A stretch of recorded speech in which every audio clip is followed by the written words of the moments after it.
when our wife wants to share something that she's experienced and the feelings that are attached to it, she wants us to, in some way, identify with her emotion. Don't have to fix it. Don't have to go in there with the toolkit and do an overhaul of the engine. But if my wife can come in and tell me about something that happened in her day and how she's struggling with it, and I can say, it sounds like you're really frustrated. I think I can understand where that would be very frustrating. That goes so far. I know, right? Just stop and take a minute and identify and say, I hear where you're coming from, hon. I do.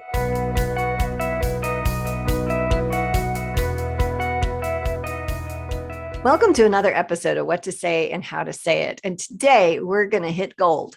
We are going to tell you how to fix your relationship, how to finally fix it. You've been miserable a while. You've been seeing the issues. You know the problems. You've read the books. You've seen the therapist. You've paid for the workshops, and you're still stuck.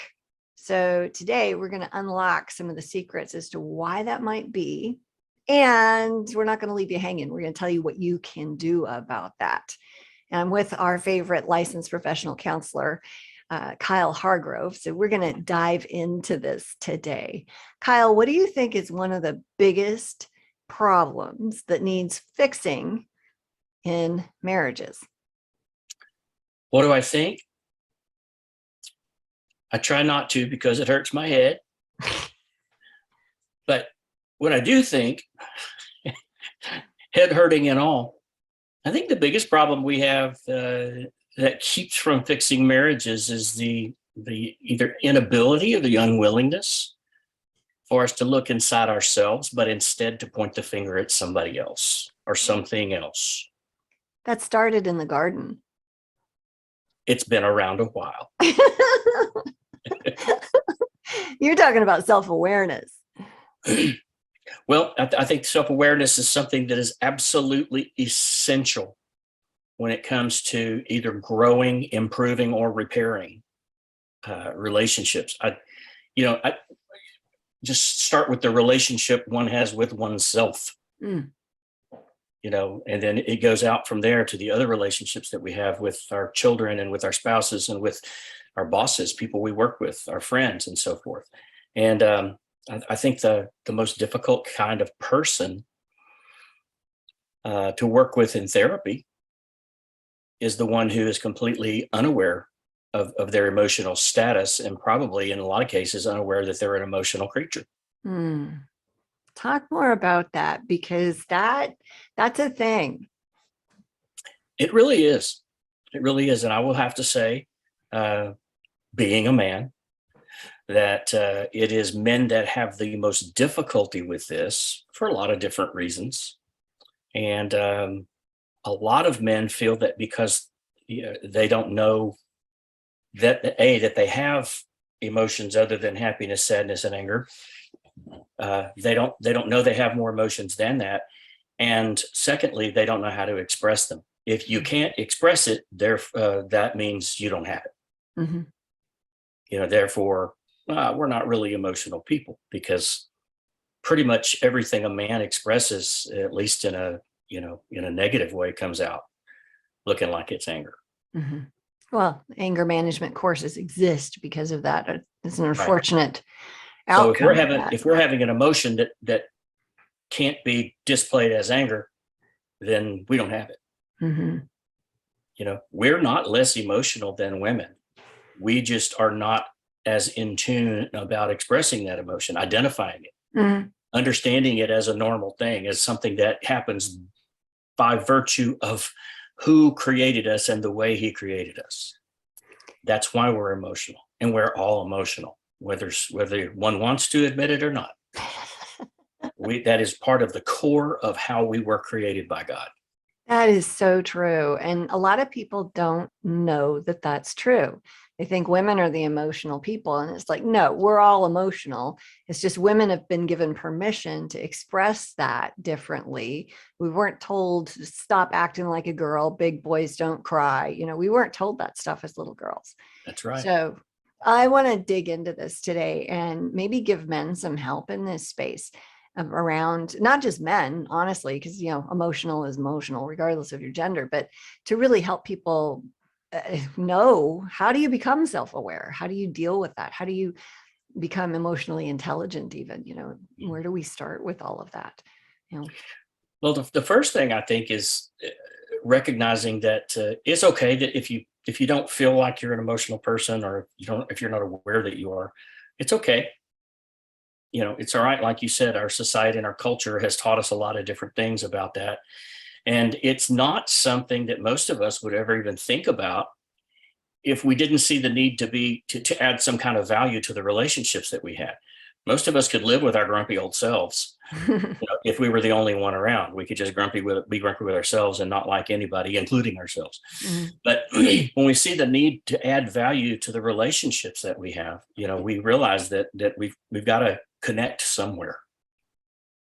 And I think people who are um, normal, people who are just like you and just like me, anybody that might be listening to this podcast, has the capability of carrying emotional tonnage around with them and feel like it's just the normal thing to do. Right. So when it's like, okay, well, I'm not an emotional person, even though I've got 3 tons of baggage that I'm dragging along behind me. I'm so accustomed to it, I don't know any different. Well, and So if it's somebody comes poking at that, it's liable to come out with a lot of pressure.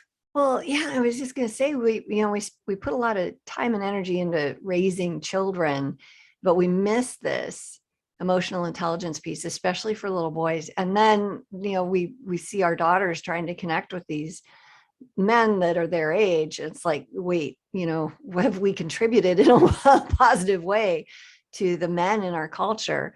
And most of them haven't been raised in a way that emotions are safe, emotions are okay. It was mostly get over it, Mhm. and let's just do the next thing. And so, and I think men are amazing. I gave birth to 2. I married one. My daughter's dating somebody. I like him. The whole point of men is just incredible. Most of our armed services, most of our protective services in the world are made up of men. You guys are incredible. Your brains are different than women's, and intentionally so. I mean, you can really focus in on a task and complete it.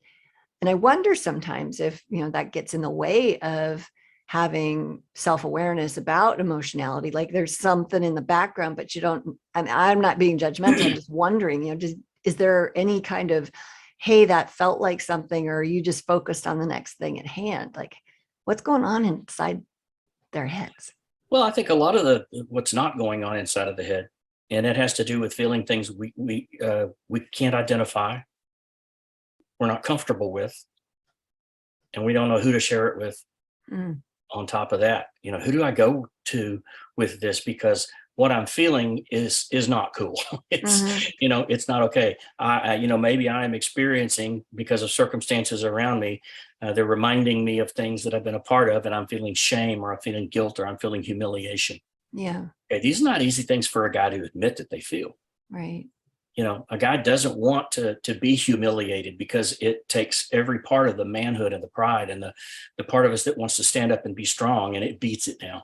Mm, So there are certain types of core emotions, as we learned, that go beyond just the happy, sad, and angry. So, if you don't learn to identify your emotions beyond those 3 things, because those are the 3 places typically that all our emotions fall under, unless we do the little extra work and realize that we have more than 3 core emotions. I think there are potentially as many as like 80 plus that have been identified, but mm. I think you and I both work off of a list that has about 30, and we think, Yep. that's Yep. plenty.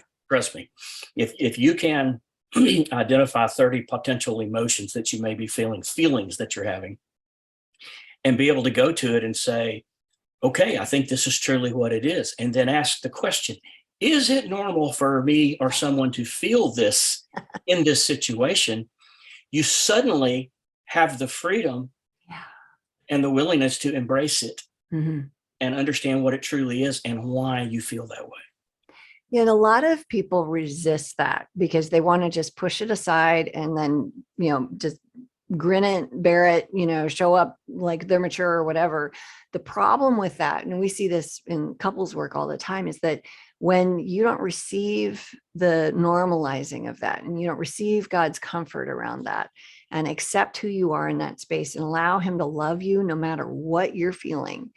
The problem is that later when your spouse wants you to have some empathy, that does not exist because you haven't received it from God himself to be able to pour it out to somebody else. And it's really a shame because and this is, I don't know if this is what you see, but a lot of this then starts this stupid cycle. And I'm not blaming men for this. I think both women and men contribute to this, but she'll want him to listen and empathize and validate and all that. He's great at fixing problems. And so he thinks he needs to fix, so he doesn't validate and all that. And both of them are trying to connect with each other. And then she'll say something that triggers him. And then so you have this stupid cycle going where both people end up with their feelings hurt. And neither one of them is aware of their own contribution. So then we're back to that self-awareness piece again. Yeah. And not being self-aware is easy.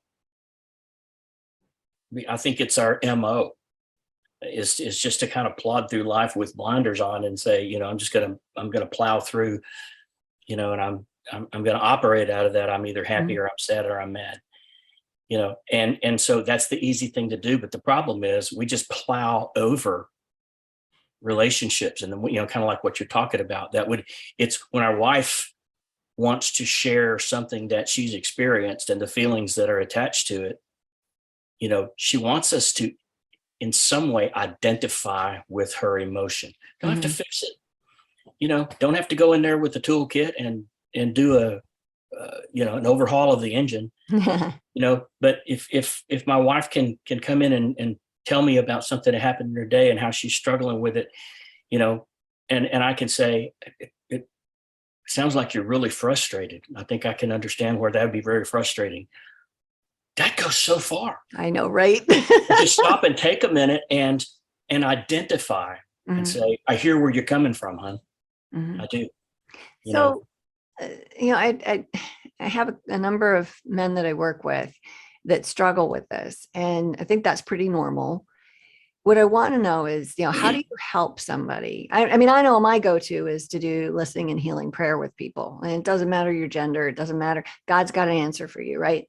And I know there's some differences of thought out there, especially in cognitive behavior therapy. Like what would you advise somebody, Christian or not, on how they could become more self-aware? Well, as far as this male perspective is concerned, the first thing I'm going to try to do is help them get comfortable with the concept of fear. Really? Yeah, because that's what's driving most of the emotional dysfunction for men all the time. Okay, so tell me more about that, because these guys don't look like they're scared. Right, and they don't think they are. Some of them know they are, and they can't admit it. But most guys don't think that they're afraid. They don't realize the grip that fear has on them. And so just because you're going to admit to or identify some emotions that previously you've been uncomfortable with does not make you effeminate. Okay, it doesn't make you like a woman, other than we are both emotional and we are alike in that way. We may feel different things different ways, but we all have all the feels. Right. Yeah, they're there and they're available for us to pick and choose from.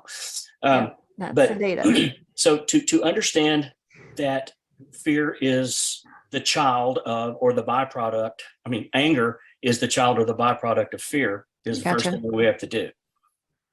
And so how many of these core emotions could you actually identify with frustration and disappointment and shame and guilt, but it's all coming out looking like anger.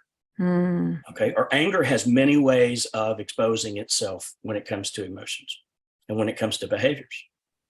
So when we realize that anger is behind, I'm really frustrated, I'm really angry, I'm really disappointed, there might be several different things that go along with it. Understanding that they're all, kind of coming under that umbrella of anger, we've got to understand that they're being caused by fear. That's a And big so thought. it is. It is. And I think there are some people who believe they can poke some holes in it, but I believe I can come back at the same time and say there are 100 types of anger, there are 100 types of fear. And just because, I'm suggesting that you open your mind to the possibility that you're afraid of something doesn't mean you're afraid of the dark. Mhm. Okay. It doesn't mean that, that you're going to hesitate if your family is threatened. No, most fears are not like those. That's not Right. the normal type of fear that we encounter dozens and dozens of times a day, every day. Most fears are about not being enough. Mhm. Okay. And goes back to, maybe something my dad said to me or my grandpa said to me when I was a kid, or the way that a teacher treated me, and asked me. I had a teacher in the 9th grade. He said, "Are you stupid or what?" Well, You I'd know, be picking or what for you on that. well, there's a That's little bit of both probably, but uh, back in the 1970s, that, I guess sometimes teachers said things like that, yeah, and it was just there's kind of brushed no. under the rug. But that made a huge impact on me when it came to doing math. Mhm. It did. I presumed that he was the smart one, and if he said I was stupid or presumed that I was, maybe I was. Right. So we got things that are, what if your own parents said, "Are you stupid or what?" Can you imagine, the what that would cause you to carry as you walk through your life, especially if you didn't have the opportunity or feel the freedom or the liberty to explore that emotion and determine where it came from and whether it's normal or not. Mhm. Identify it, normalize it, embrace it, figure out why it's there and why I feel it, and then work on moving past it. Mhm. You can't move past something that you don't really at least marginally embrace. You can say, "I'm going to move past that," but you don't know what you even moved past. So the likelihood is it's going to come back and bite you in the rear end anyway. So that applies to this whole concept of being self-aware around my frustration, my anger is rooted in some sort of fear. I need to be open to the possibility that there's something in there that I'm afraid of. And that looks like a lot of different things. I think that's probably the biggest open window that I could say when it comes to identifying new emotions, or realizing that, okay, I know what it means to be humiliated, but I don't think I am until we open it up and realize, oh snap, I am. Mhm. This makes me feel humiliated, and then we got to figure out why. So how do you suggest people go about doing that? Well, I think it's real hard to do on your own, but it's not impossible. I think one of the things uh, that we need to do is we need, shoot, if anybody wants to, they can hit me up, and I can send them a list of Dr. Brene Brown's 30 core emotions. Mhm. And she's also the one who's now, built that list you know, to almost 3 times that. But Mhm. if we can if we can identify with this set of 30 and understand what they are, what causes them, what they feel like, and then compare them to the things that happen in our lives, that's kind of in a nutshell what needs to happen. I think it happens much better when it's facilitated by people that we either love and trust or just trust, Mhm. a therapist, a coach, a spouse. Being emotionally unaware is one of the is kind of, it can be an embarrassing thing. Let me give you an example. Um, if you're the chief officer of a company, and you're a bully but you don't know it, you're really good at what you do, except when it comes to managing people. Mhm. You can make money, you can make the widgets, but you don't manage people too well. You play favorites, you tell people what to do, you don't listen, you freeze people out that you don't like, you find a way to get rid of them. If you confront people with this, or if you confront someone with a specific incident, or they confront you, I'm sorry, with a specific incident, you deny it. Just all these things, you pin the blame on somebody else and you get really angry with them, or you tell them that they're the problem. Right. you know but you seem to have this conversation about 6 times a day. Mm-hmm. It's always somebody else that's the problem when Yep. you're the bully. Yep. Well, this bully chief officer is emotionally unaware. They go to their go-tos, the easiest things to do. Again, point the finger at somebody else, just like we talked about in marriages and relationships early on. Mhm. We don't want to take responsibility ourselves. We feel like we got to this position because we were good at it and we should be right, whatever the situation is. But conversations with people that we trust and the trust will be honest with us, Mm-hmm. are the best way, I think, outside the professional realm of facilitation. But that causes us that causes the need to be transparent and vulnerable, Yeah. and a lot of the things that we seem to talk about almost every week on this podcast, Mm-hmm. the willingness to allow these things. And I think becoming emotionally self-aware requires transparency, AKA honesty, with ourselves first and then with others second. Yeah. And the ability to listen and accept what, the whole world can't be wrong kind of a thing. If we have several people telling us the same thing about ourselves, there's a likelihood that there's at least some truth in it. No, exactly. And that is the first place to look, is what are the people around me saying? And Exactly. if they're not saying anything, what's the last thing that they said? Because maybe they've stopped trying because we're too difficult to to listen to them. Yeah. Yeah. Well, and we just can't ever forget that just because there's a certain behavior doesn't mean it's a true reflection of the feeling or the emotion that's being experienced. We Yeah. have learned to mask those emotions and to hide them in behaviors that are acceptable for who we are, for our position, for our gender. Mm-hmm. Really, we've learned to hide our emotions in other ways because they're not acceptable to have. Well, when we started this podcast, I let people know we were going to let them know how to fix their marriage finally, right? Yeah. And so now we're talking about self-awareness, and I'm sure that somebody's going, wait, what? It's all come down to me. Well, yeah, it always does. Like, we Yeah. can't control other people. We can have influence, but the only time we actually have decent influence is when we have a great relationship with ourselves. Mm-hmm. And if we have a great relationship with God as well, then boy, oh boy, can we have positive influence like crazy. But when we don't, that the way we relate to ourselves is going to spew out onto everybody around us. Yep. And so if we have these challenging relationships, we really need to look at what's going on within me. And if we can't figure that out, we need to get some help around it. Yeah. I like to look at these emotions, especially ones that stir us into uncomfortability or awkwardness. Mm. I like to look at them as early warning systems. Okay. This is an early warning system that something's going on, and you need to both understand it and be willing to do something about it. Mm-hmm.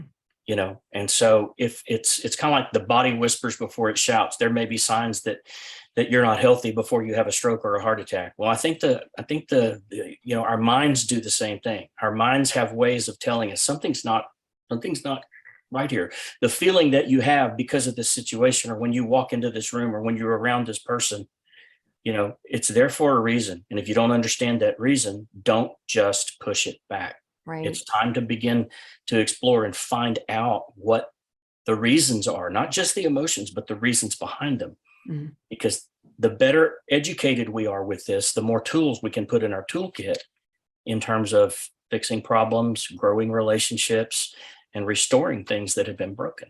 Yeah. And not breaking more things. Because that's what we do when we don't have self-awareness, is we just go through the world breaking relationships, breaking people, and it's damaging. Yeah. So awesome. Anything else you want to add? Make sure our listeners know today. Hey, don't be an emotions denier. All right. We're created that way. We're created as emotional machines. First, that are capable of thinking. Second, we don't have to learn to feel fear or anger or frustration. It comes naturally. Whereas putting thoughts together to make a succinct idea or a plan requires learning and being taught. It's who we all are. It's the way that we're created, regardless of our gender. And denying them is to deny who we are and who created us and the way that we were created at our very core. Mhm. That's good. That's real good. I fully agree with all of that. So I want to encourage our listeners to, if you want to grow in this space, pop over to our website, greaterimpact.org. That's where you can grab a free ebook, Stop Walking on Eggshells. You may know that phrase, and there's some emotions attached there. So that'll help you connect with all of us. And if you want to meet with Kyle and learn more about this, that's a way to do that. Thank you so much.